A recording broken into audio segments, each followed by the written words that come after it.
Hi, my name is Steve Matthews with ACOM. Today we're going to do a walkthrough on the Fixturlaser level, which is essentially a high precision digital machinist level. This is the device. Out of the box, it is calibrated to earth level. So no field calibrations required. This is the charging port, and it communicates by Bluetooth with the NXA or NXA Ultimate. And of course, it's also got a battery indicator like other Fixturlaser sensors.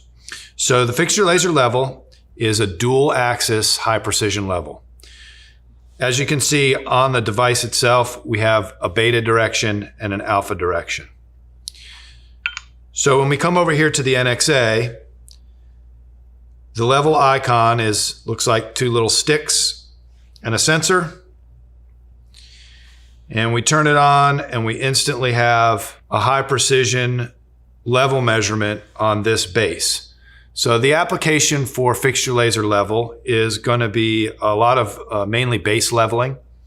And so we have a mock-up of a small base here, 12 by 7 inches. And what you'll see on the readout of the NXA is thousandths per inch. The display says 6.0 per 1,000. So what this means is the increments 6.0 is in thousandths, 6 thousandths, 0.0. So those would be 10 thousandths. If we come in here into the settings menu, we can select the level of precision we want to read out to.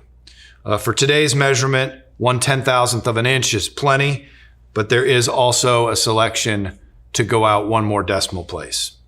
That gives us an overall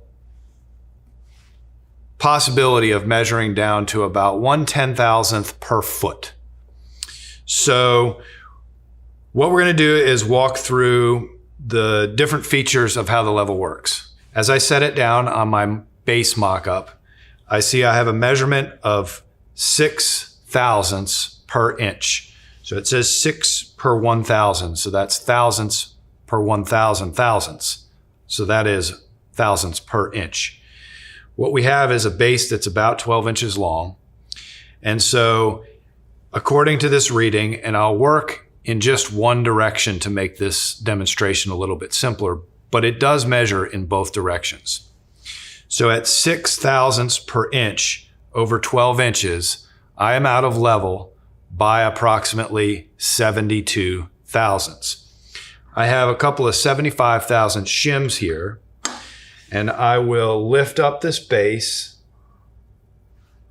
and you can see on the display unit, it's changed from 6 to 1. So I've leveled this out to within 1,000th per inch.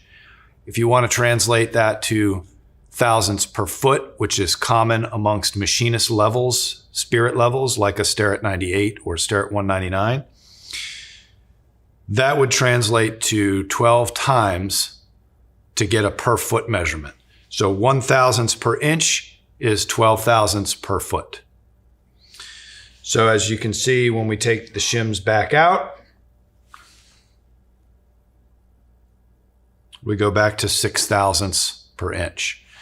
So we'll put the shims back in to level it up. And the next thing we'll do is go through how to qualify the unit to a fixture.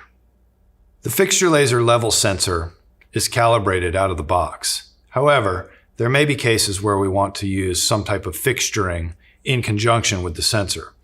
So to demonstrate how we do that,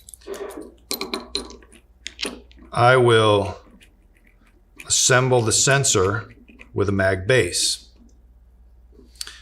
Other options might include a longer straight edge to take a level measurement over a broader area than just the 3-inch by 3-inch surface of the level sensor. We've already leveled this base to within about 1,000ths per inch. However, at this time, after I put the sensor on a fixture, I now have different readings. That's because the sensor is not qualified to the fixture that it's on. This is a very short and easy process. what we do is zero the sensor, turn the fixture 180 degrees, and half the value. Now I have a true earth level reading of the base. And again, I'm back to within a thousandths per inch since I leveled this base already. And that is the qualification process for qualifying the Fixturlaser level sensor to a fixture.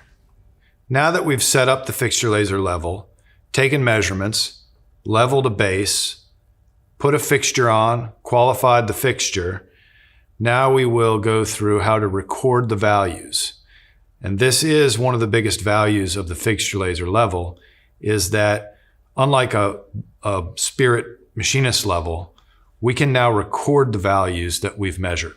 So I hit the record button, check for yes, and now I have two choices on how to record the data. I can record one at a time. So for example, I might record this corner, this corner,